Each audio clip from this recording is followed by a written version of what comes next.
A man walked into church on a Sunday morning wearing torn jeans, a plaid shirt with holes at both elbows, and flip-flops that had seen better decades.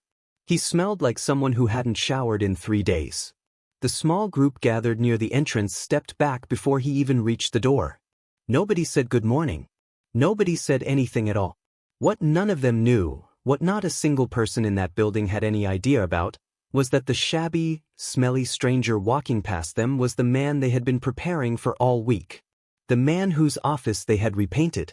The man whose welcome banner they had just finished hanging above the front door. Their new pastor.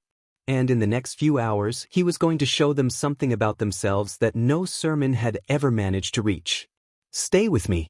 Because what happened in that church on that Sunday is one of the most quietly devastating and ultimately redemptive things I have ever told.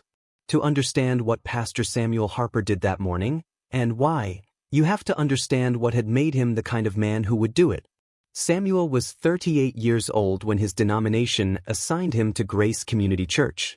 10 years in ministry. 2 churches behind him. And somewhere in those 10 years, he had developed a conviction that most pastors his age had either never held or had quietly let go of, that you cannot shepherd a flock whose true heart you have never actually seen. Not from membership rolls. Not from leadership meetings. Not from attendance numbers or the warm faces people present when they know the pastor is in the room. You learn who a congregation really is by watching how they behave when they think no one important is watching. He had not always believed this. He had learned it the way most important things get learned, through failure, with significant collateral damage, and a period afterward where he wasn't sure he was cut out for any of this at all. His first church was a small congregation on the quiet outskirts of the city. 50 members. A modest building with a leaking roof and a second-hand piano that played slightly flat no matter what anyone did to it.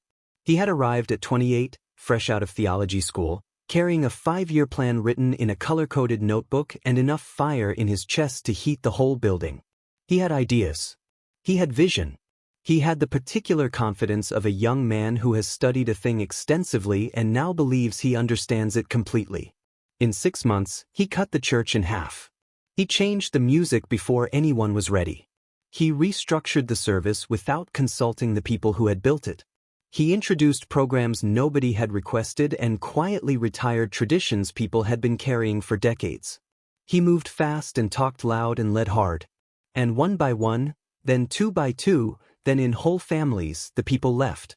The ones who stayed sat in the pews with their arms crossed and their faces guarded, waiting to see what else would be taken from them. Samuel stood at the front of that half-empty hall one Sunday morning and felt something cold settle in his chest. This was not transformation. He had not led these people anywhere better. He had simply done damage with excellent intentions, which is perhaps the most humbling kind of damage there is. He spent 3 months afterward in a dark and questioning place, wondering whether he had ever been suited for this at all. It was his wife Rachel who pulled him through it. Rachel was a primary school teacher with the specific gift of explaining hard things simply and making you feel, somehow, that you had always known them and had simply needed someone to say them out loud. One evening she sat across from him at the kitchen table, folded her hands, and looked at him with the steady, clear eyes of a woman who loves someone and refuses to let that love become dishonesty. "Samuel," she said, "you failed because you tried to be the pastor you thought they needed without first finding out who they actually were. You started prescribing before you diagnosed." She shook her head gently. A pastor isn't a manager who arrives and rearranges the furniture. He's more like a doctor. And a doctor doesn't walk into the room and start writing prescriptions before he's examined the patient. First you understand what you're dealing with. Then you treat it. Samuel sat with those words for a long time. Then he went back to the people he had hurt. He knocked on doors. He sat in living rooms and drank tea he didn't particularly want and listened. Really listened, without an agenda, without a notebook, without internally composing a response before the other person was finished. He heard things he hadn't known. He learned names he was ashamed not to already know. He discovered that the old song he had removed from the Sunday service, one he had found repetitive and replaced with something newer, had been playing at a widow's husband's funeral years earlier. And that singing it each week was the closest she still felt to the man she had lost. He brought the song back. He apologized, not from the pulpit in a broad, general way, but face to face, one person at a time. It took nearly a year to repair what he had broken in 6 months. But he repaired it. And when he finally left that church 4 years later, those 50 members had quietly grown to over 100. The leaking roof had been fixed. The flat piano had been replaced by a keyboard that held its tune. His second church, he did everything differently. He spent 3 full months doing almost nothing but watching and listening. He sat at the back during services and observed. He visited homes. He learned not just names but histories, people's wounds and joys and fears, the things they were proud of and the things that kept them up at night.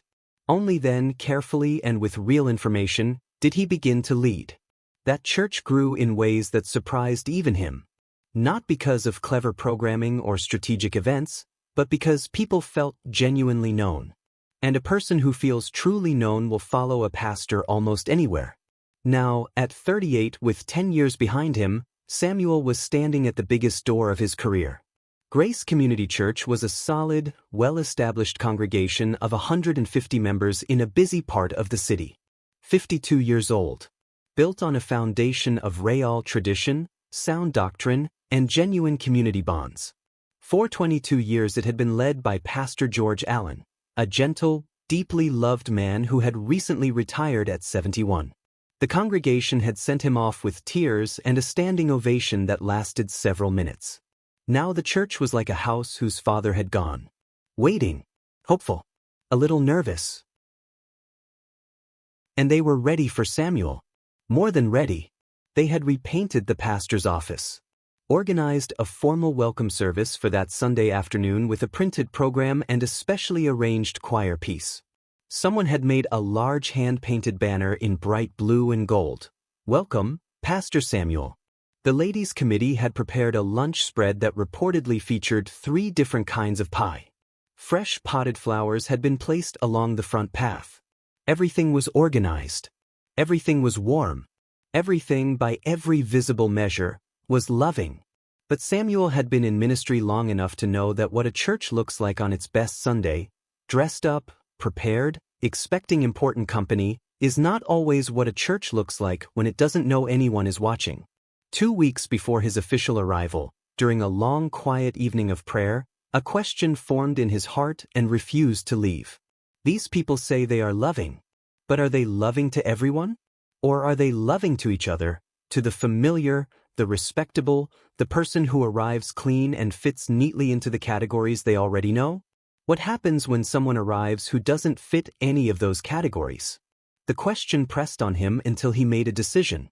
He would arrive at Grace Community Church twice on the same Sunday. The first time as nobody. The second time as their pastor. And the distance between how they treated nobody and how they treated their pastor would tell him everything he needed to know about the true condition of what he was walking into. He called Rachel from his hotel room that night to tell her. There was a short silence on the line. "It's wise, Samuel," she said. "But be ready for what you might find." "I know," he said. "Do you?" she asked quietly. He didn't answer. He wasn't entirely sure. He found the clothes at a thrift store 2 days before. Jeans with a torn knee. A plaid shirt with worn-through elbows. Flip-flops so flat they were barely more than soles. That morning, he rubbed a small amount of real soil under his fingernails and along his forearms. He skipped his shower. He left his phone, his wallet, his wedding ring, and every other marker of his identity locked in the hotel room. He carried 2 things, an old Bible with a cracked spine, and 2 50-cent coins in his pocket. $1. The everything of a man who has nothing.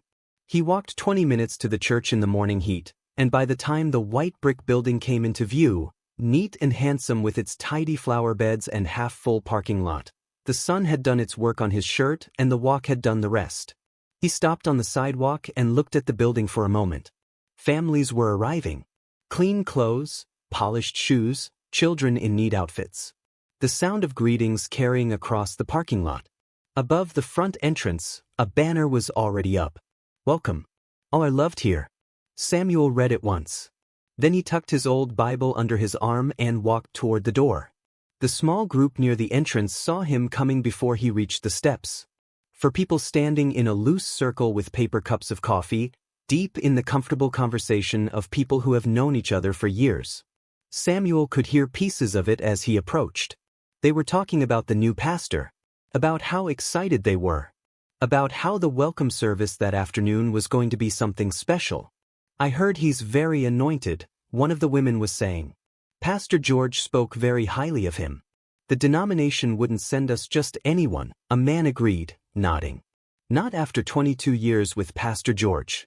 We deserve someone good." Samuel walked up the steps. The smell reached them before he did. He watched it move across their faces the way a cold breeze moves across the surface of still water. The woman who had been speaking stopped mid-sentence. The man beside her blinked. Nobody said anything rude. Nobody pointed or laughed. They simply shifted. "A step back here. A half turn there." One of the women raised her coffee cup closer to her nose. The conversation died the way a candle dies when you set a glass over it. Samuel walked between them and pushed open the front door. Nobody said good morning. Nobody said anything at all. Inside, the foyer was cool and bright, a welcome relief from the heat. Fresh flowers on the entrance table. Soft piano music drifting from the main hall. A welcome table with neatly stacked bulletins and a bowl of wrapped candy. And at the door to the main hall, a woman who had the composed, ready look of someone who has stood at this exact post more Sundays than she can count. Burgundy jacket. Clipboard. He watched her greet the couple just ahead of him. Her whole face changed. Arms opened slightly. Voice rose with genuine warmth. "The Millers. Oh, how wonderful. Tom, you look so well. Susan, I love that dress." She clasped the woman's hands. She laughed at something the husband said. She leaned in with the body language of someone who is truly, unreservedly glad to see another person. Samuel stepped forward. The warmth didn't disappear exactly. It thinned, like warm water being slowly diluted. Her hands stayed at her sides. Her smile remained, but it was a different smile now. The professional kind. The one that does its job without meaning very much. "Good morning," she said. "Good morning." Samuel smiled at her. "First time here?" He nodded. "Service is starting soon. You can find a seat inside." No bulletin pressed into his hands. No "so glad you found us." No "let me know if you need anything." Her eyes had already begun to drift past him toward the door. Samuel picked up his own bulletin from the table and walked into the main hall. The hall was beautiful in the morning light. High windows. Warm wooden pews. A simple cross at the front. The kind of space that has absorbed decades of prayers and hymns and the quiet weight of people coming before God with their whole lives. He walked slowly down the left side aisle looking for a seat. The first open space was on the end of a middle pew, one empty seat between the aisle and a well-dressed man in a navy suit. Samuel moved toward it. The man saw him coming. His reaction was so smooth, so practiced, that someone not paying close attention might have missed it entirely. He simply reached down, lifted his folded jacket from his lap, and placed it on the empty seat. Then his Bible went on top of the jacket. Then his phone. A small, efficient fortress of personal belongings built in under 4 seconds. He looked back up at the front of the hall. His face said nothing at all. Samuel moved on. The next space was near 2 elderly women toward the center. He turned and stepped politely toward the pew. The woman closest to him looked up. She had a soft face, the kind that had probably been kind in most circumstances throughout a long life. "I'm sorry, sweetheart," she said. Her voice was almost gentle. "These seats are saved." Samuel looked at the 3 or 4 empty seats on either side of her. All of them apparently spoken for. "Of course," he said quietly. "Sorry to bother you." She had already looked away. He ended up in the very last row. The far corner where the morning light didn't quite reach, and the wall was close enough to feel. He sat down, placed his cracked Bible on his lap, and looked toward the cross at the front. Around him, the church breathed and prepared itself for worship. In his corner, there was only stillness. He sat for a moment, feeling the full weight of where he was. Not in self-pity, he examined that carefully and set it aside, but with the deliberate attention of a man collecting information that the mind wants to soften and the heart wants to refuse. Then the voice came from just behind him, near the side hallway. Low, but not quite low enough. "Nancy, who is that man at the back? The one who came in alone?" The pause. "Don't know. Walked in off the street, I think. Keep an eye on him, will you? I don't want anything going missing. Big day today with the pastor coming and everything. I'll watch him." Footsteps moved away. Samuel breathed slowly. He opened his Bible and found the Psalms, the way he always did when he needed something solid beneath his feet. His eyes settled on a verse almost without searching for it. "He raises the poor from the dust and lifts the needy from the ash heap." He read it twice. Then the worship team took the stage and the service began.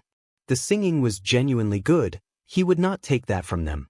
The song leader, a young man with a strong, clear voice and real feeling in his face, led the congregation through 4 songs, and the people sang with the kind of energy that comes from actually believing the words. Hands raised. Eyes closed. The hall filled with sound that pressed warmly against the high windows. Samuel sang too, quietly, alone in his corner, his voice barely above a whisper. Then Elder Thomas took the pulpit. Tall, silver-haired, composed with the natural authority of someone who has spent decades being listened to. When he adjusted the microphone and looked out over the congregation, the room quieted with a speed that told Samuel everything about the man standing before it. "Turn with me," Elder Thomas said, "to the Gospel of Luke, chapter 10, verse 25.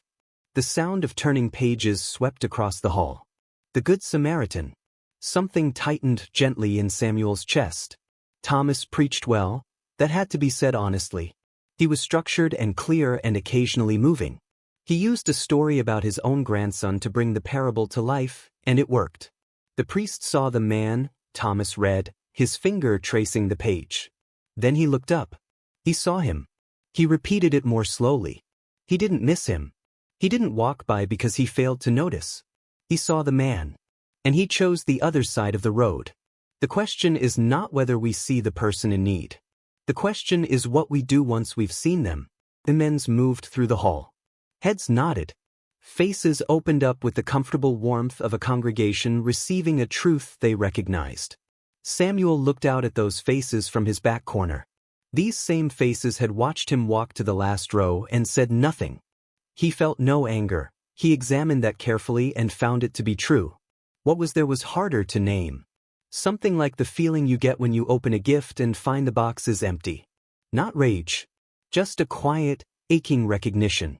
When the offering baskets came down his row, Samuel reached into his pocket and placed his 2 coins inside. The sound they made was thin and distinct, different from everything around it.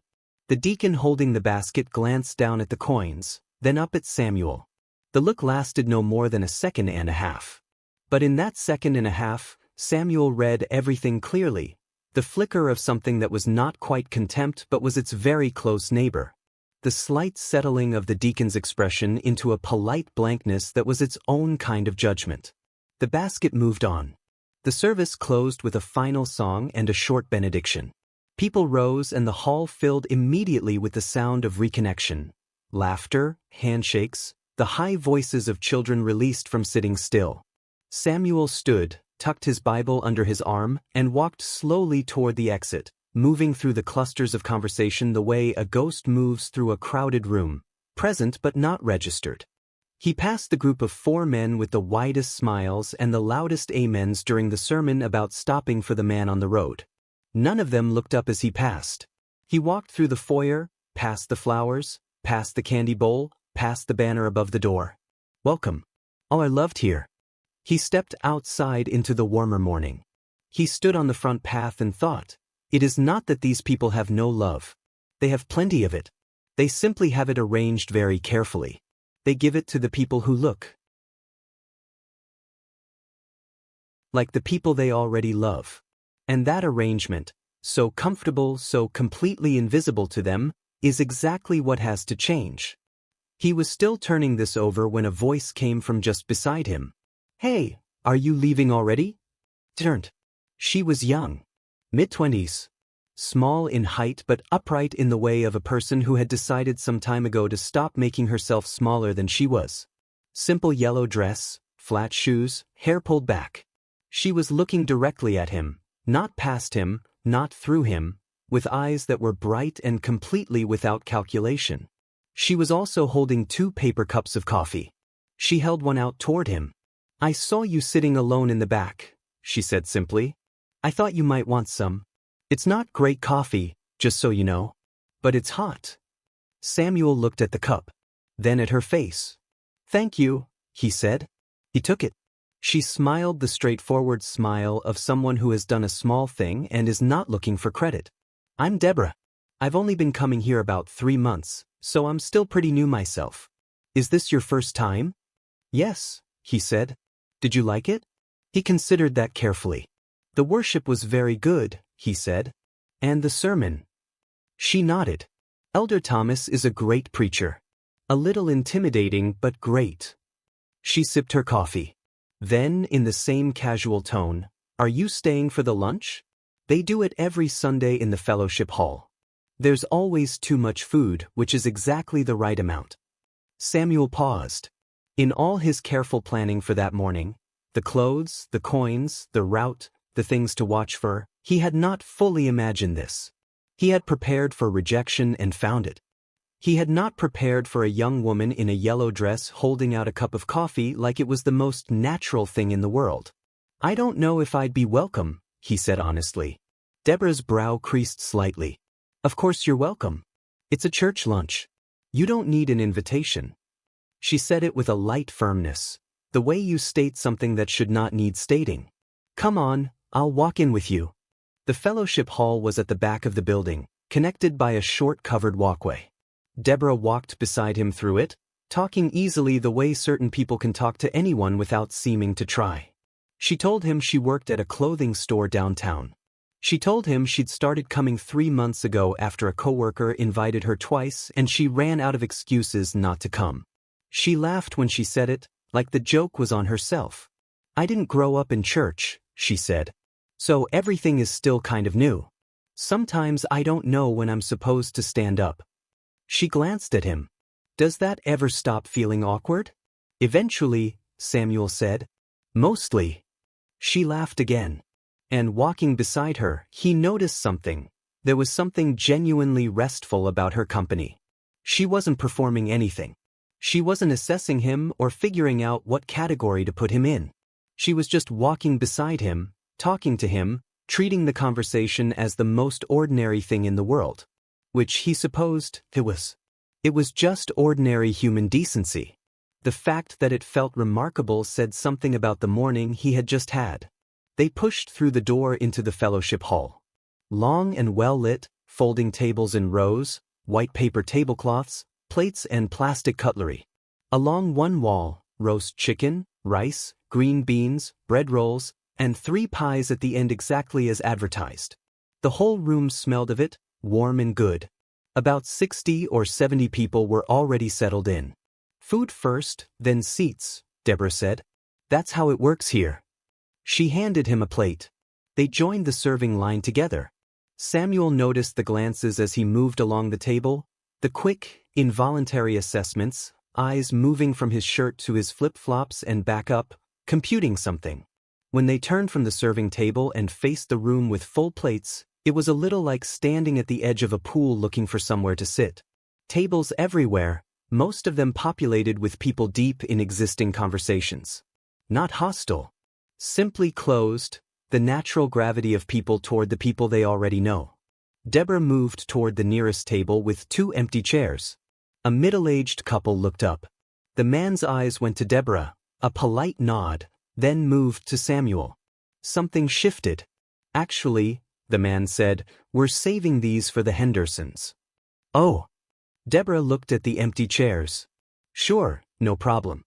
They moved to the next table. 3 women, 2 empty seats at the far end. One of them caught Samuel's eye as they approached and leaned toward the woman beside her and said something low. By the time they reached the end of the table, one woman had set her handbag on one chair and the other had placed a folded cardigan on the second. Saved, the woman said without quite looking at either of them. Sorry. Deborah's jaw tightened slightly. Just the smallest contraction of muscle. But Samuel noticed it. No worries, she said. Her voice stayed easy. They tried a third table. A broad-shouldered man Samuel recognized from the front pew, one of the louder amen voices during the sermon, looked up from his conversation, glanced at Samuel's shirt and flip-flops and said simply, "This table's full." He gestured to the 4 empty chairs around him without any apparent sense of contradiction. Right? Deborah said. She turned and looked at Samuel. Her expression had changed. Not angry, something more careful than anger. The face of a person who has just seen something clearly that she had been half hoping she was imagining. Come with me, she said.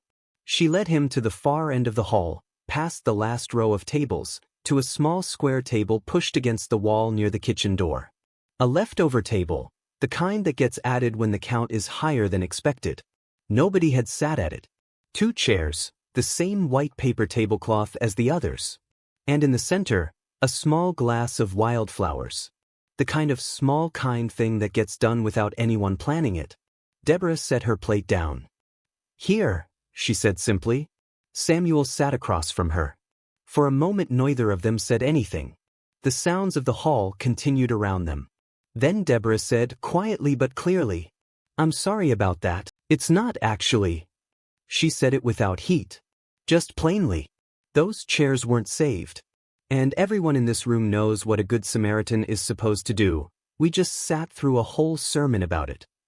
Samuel looked at her carefully. She was staring at the table, turning her fork over in her fingers. 3 months, she said. I've been here 3 months. I don't know a lot about church. She looked up at him. But I know that what just happened wasn't right. No, he agreed. It wasn't. She nodded once, like that settled something. Then she picked up her fork and cut into her chicken. Well, she said. The food's good at least. Samuel looked down at his plate. He picked up his fork. It really is, he said. They ate together at the small table by the kitchen door while the rest of the hall talked and laughed around them. At one point, Samuel heard a voice from the nearest table, the same voice that had told Nancy to keep an eye on him that morning, talking now in the particular way of a person who knows they can be heard and doesn't mind. These things need to be managed carefully. Big day today with the new pastor coming. Today of all days, we want everything to look right. Samuel set his fork down very quietly. We want everything to look right. Not to be right. To look right. He let those words sit in his mind and turned slowly. Deborah had heard it too. He could tell by the stillness in her shoulders. She was looking at her plate, jaw set. Hey, she said quietly, for only him. She looked up. Are you okay? He met her eyes. There was nothing calculated in her face. She wasn't asking because it was the polite thing. She was asking because she actually wanted to know. He thought about what he was carrying. The suit in the hotel room. The afternoon service a few hours away. The revelation that was coming that this young woman couldn't yet imagine. He thought about everything she had done today. The coffee, the walking in together, the plate, the 3 rejected tables, this corner table by the kitchen door, the wildflowers she hadn't placed there but had chosen anyway. I'm okay, he said. And then, because it was true, thank you, Deborah. For today. You have no idea what this meant. She looked at him with a slight puzzlement, as if the weight of what he'd said didn't quite match the size of what she'd done. I just sat with you, she said. Yes, he said. You did. He left the fellowship hall a little after 1 o'clock. He walked back through the covered walkway, through the foyer, out through the front door into the early afternoon heat. Nobody watched him go. He walked the 20 minutes back to the hotel at an unhurried pace, his cracked Bible under his arm, turning over everything he had seen and heard the way you turn over soil to see what's underneath. He was not surprised. That was the honest thing to say. Rachel had warned him. And 10 years of ministry had given him enough knowledge of human nature, including his own, to know that the gap between what people believe about themselves and how they actually behave is often wider than anyone wants to admit. But knowing a thing and experiencing it carry different weights. He had sat in the last row while a congregation shouted amen to a sermon about stopping for the man on the road. He had listened to someone worry about how things would look on the day their new pastor arrived. He had been turned away from 4 tables in a room full of people who believed themselves to be the loving kind. And one young woman, 3 months old in her faith, still learning when to stand during the service, had done more in one afternoon than all of them combined. He turned that over carefully. Not to make the others villains. He had been a villain himself once in a half-empty church, removing a widow's song while congratulating himself on his vision. He knew what it was to be blind to your own blindness. These were not bad people. They were good people whose goodness had been arranged in a way that served the familiar, the respectable, the comfortable. And that arrangement had been in place so long it had become invisible to them. Like a smell in a room you've lived in too long. They needed a mirror, not a hammer. What was going to happen this afternoon was not a trap. It was an act of mercy. He held on to that. He would need it when he stood before them. Back in the hotel room, Samuel stood in the shower for a long time. He washed the soil from under his fingernails carefully, the way you wash something you want completely clean. He stood with his face under the water and let himself be still for a few minutes, something Rachel had taught him to do before any service that mattered. Don't walk in carrying the weight of the preparation. Walk in clean. Let God carry what needs carrying. He dried off and stood in front of the clear mirror. He opened the garment bag on the back of the door. Inside, the suit he had pressed 2 days ago. Simple. He dressed slowly and deliberately.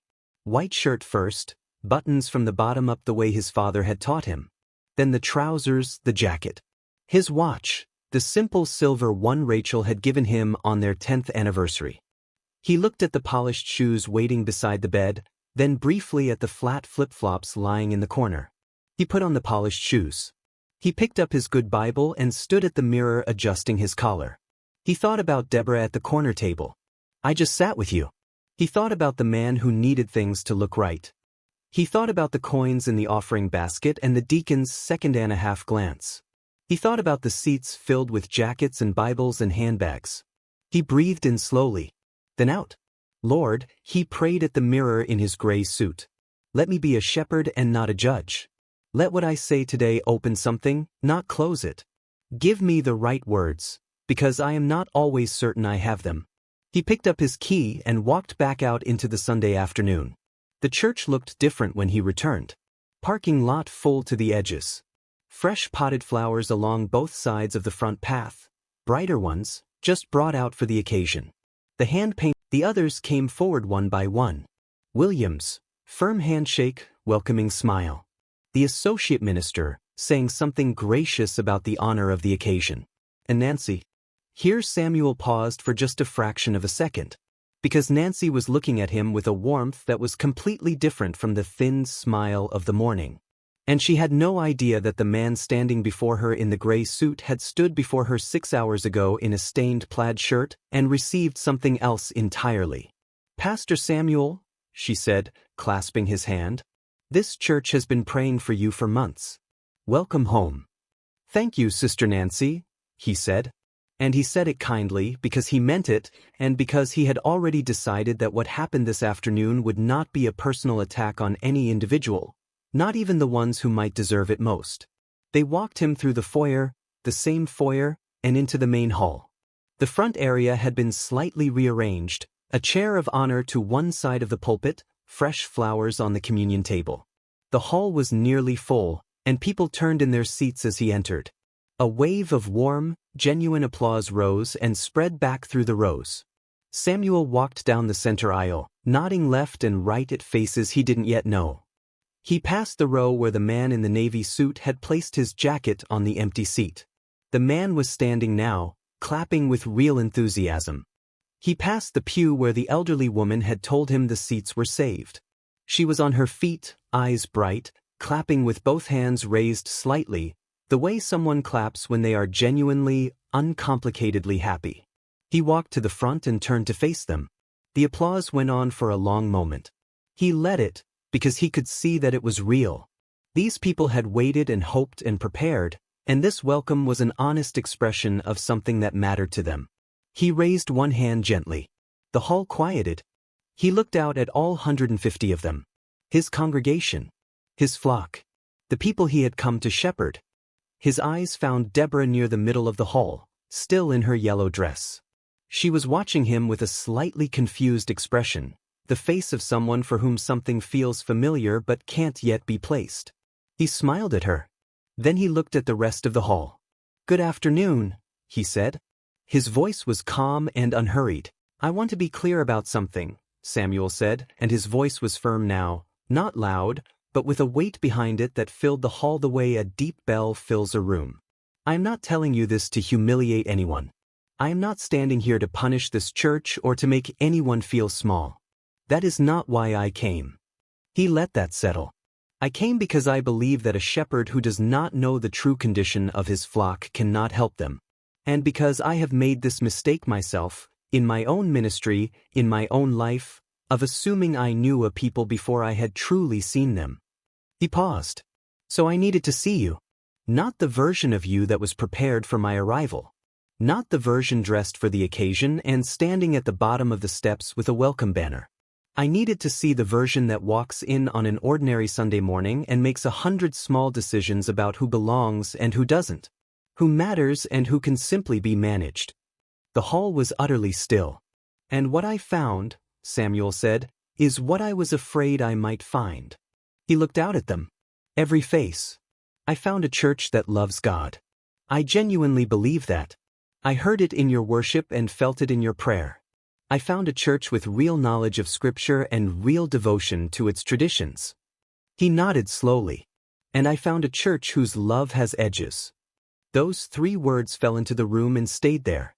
Edges it may not even know are there. Borders drawn so quietly over so many years that they have become invisible, like walls that have always been there, so no one thinks to question them. Walls that say, "We welcome the respectable. We welcome the familiar. We welcome the person who fits." His voice was still steady, still without anger. "And the person who doesn't fit, he can sit in the back row alone. And when the service ends, he can walk out the same door he came in, and the world outside will treat him exactly the way we just did." Nobody moved. "The text I just read does not say, 'As you did it to the respectable ones, you did it to me.' It does not say, 'As you did it to the people who smelled right and dressed right and could fill a seat without making anyone uncomfortable.' It says, 'the least of these.'" The woman in the 5th row was not the only one crying now. Samuel looked toward the middle of the hall. At the yellow dress. "There was one person," he said, "who treated me differently today." Every head turned. Deborah had gone very still. Her eyes were wide, fixed on him. And Samuel could see the exact moment the pieces came together in her mind. The coffee, the corner table, the man in torn jeans who had said you have no idea what this meant. The color rose in her face all at once. "She is 3 months old in her faith," Samuel said. "She is still learning when to stand up during the service. She holds no title and has no tenure here." He looked at her directly. "But she brought me coffee when no one else would meet my eyes. She walked into the fellowship hall with me when I would have stood at the door alone. She sat with me at a table in the corner when 4 other tables turned us away. And she told me, quietly, clearly, and without making a speech about it, that what was happening was not right." The hall was so quiet Samuel could hear the faint hum of the air conditioning. She quoted no verse. She made no announcement. She simply did what the text says. He opened his Bible briefly. She saw a stranger, and she welcomed him. He closed it. "In 20 years of ministry, I have met very few people whose faith is as uncomplicated as that, whose goodness does not wait to check whether the person in front of them is worth the effort." He looked at Deborah one last moment. Then back at the congregation. "She is what this church must become."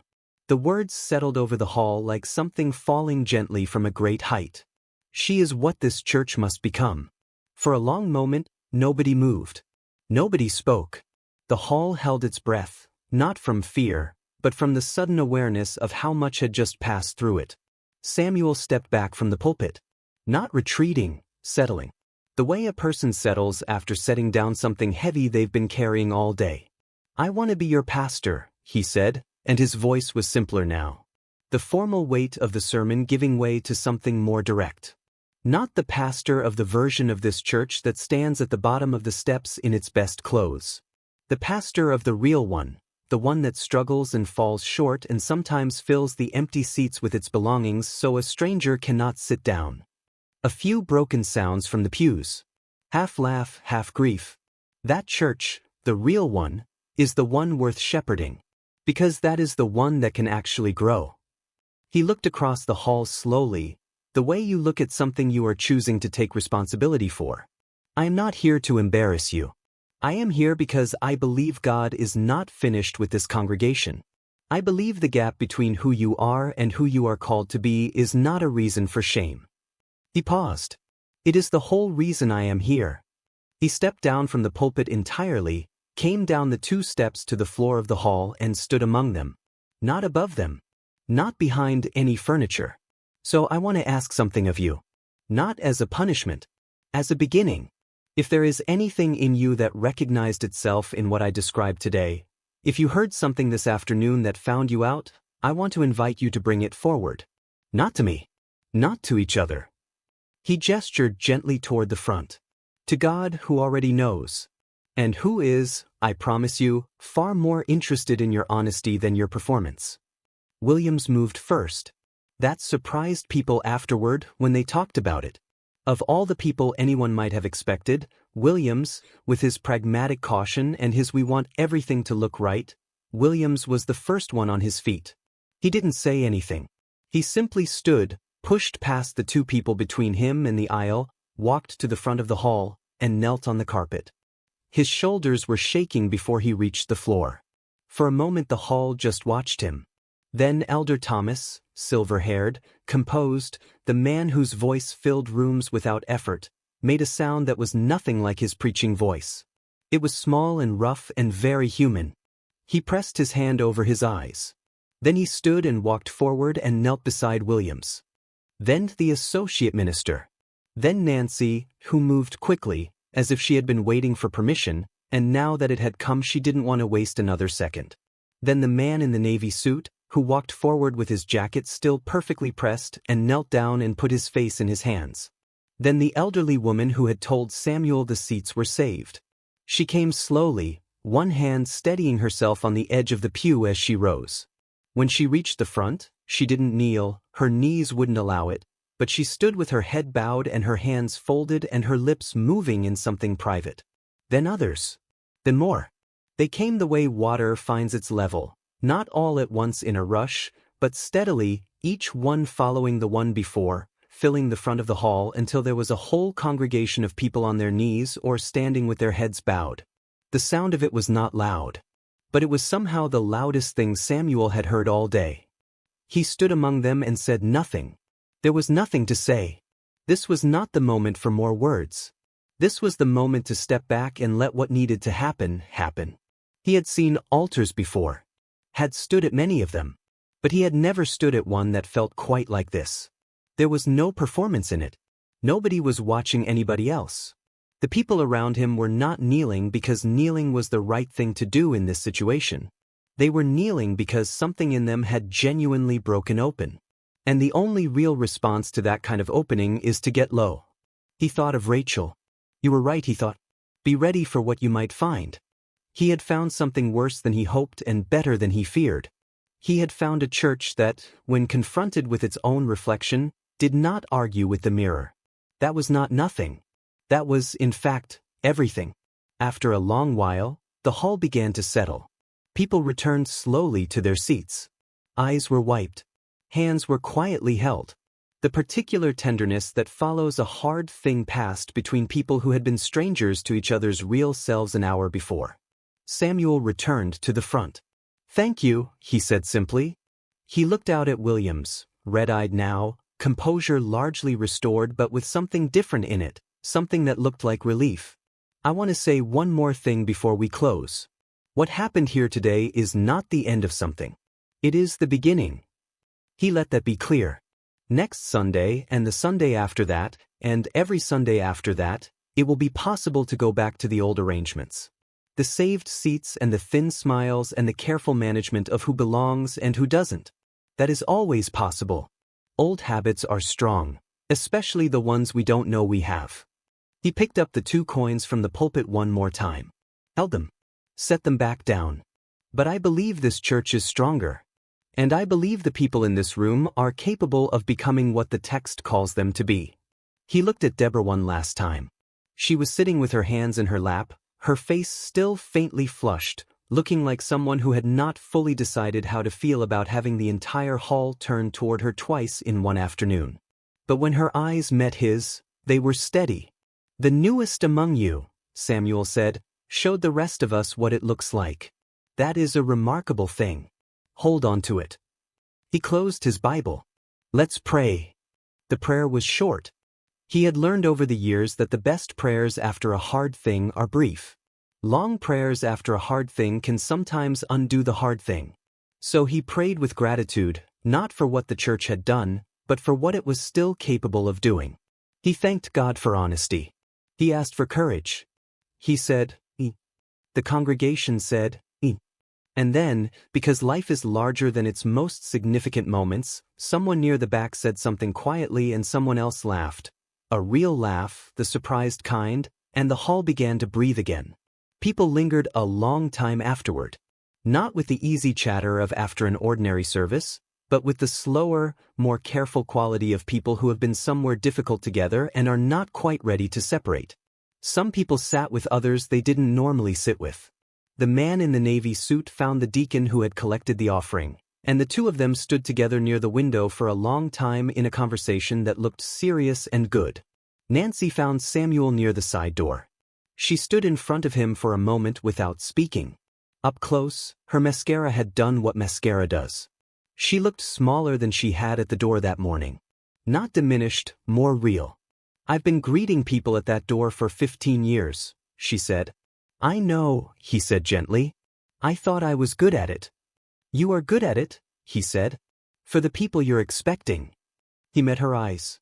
"The work now is to become good at it for everyone else too." She nodded.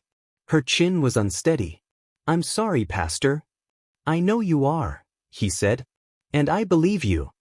She pressed her lips together, nodded once more, and walked away. Williams came next, not to apologize with words, which Samuel sensed was not entirely in Williams' nature, but to shake his hand with both hands and hold it for a moment and look at him directly. "You're not what I expected," Williams said. "No," Samuel agreed. "I think that might be exactly what we need." "I think so too," Samuel said. Deborah was the last one. Most of the congregation had gone by the time she made her way to the front of the now quiet hall.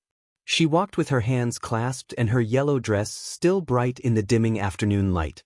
She stopped a few feet away and looked at him with an expression that was equal parts amusement and something more serious. "You could have just told me," she said. "I could have," he agreed. "At the table. When you asked if I was okay." "Yes." She thought about it. "Why didn't you?" Samuel considered the question honestly. "Because you weren't being kind to the pastor," he said. "You didn't know there was a pastor. You were just being kind to a person." He looked at her. "I didn't want to change what that was." Deborah was quiet for a moment. "That's actually a good answer," she said.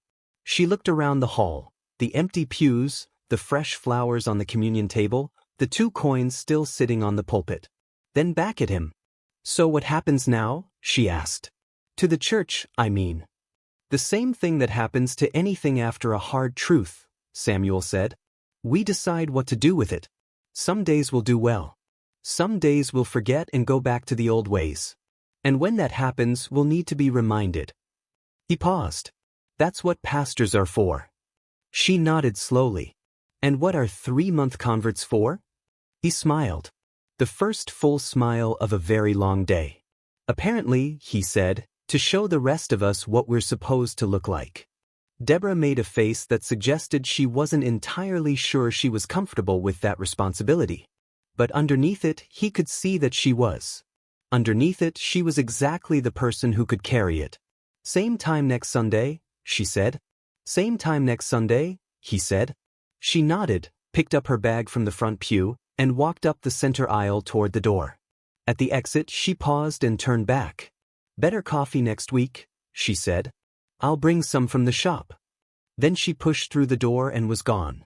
Samuel stood alone in the empty hall for a little while.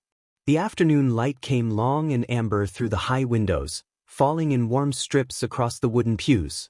The flowers on the communion table had opened slightly more than they had that morning, the way flowers do when the day warms around them. He thought about what this church would become. He didn't know exactly. Nobody ever does. But he had been in ministry long enough to know that the churches which can be broken open are the ones that can also be rebuilt. The ones that cannot be broken open are already gone, even when their parking lots are full. These people had knelt. That was where everything good began. He picked up the 2 coins from the pulpit and held them in his palm one last time. $1. The everything of a man who had nothing. He closed his fingers around them.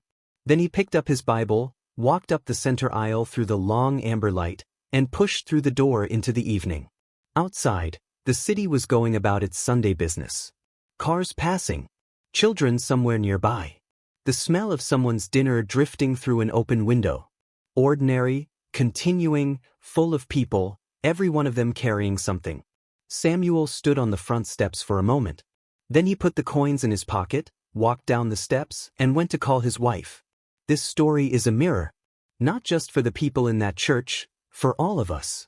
Because most of us, if we're honest, have been in that congregation at some point. We've saved a seat. We've thinned our smile.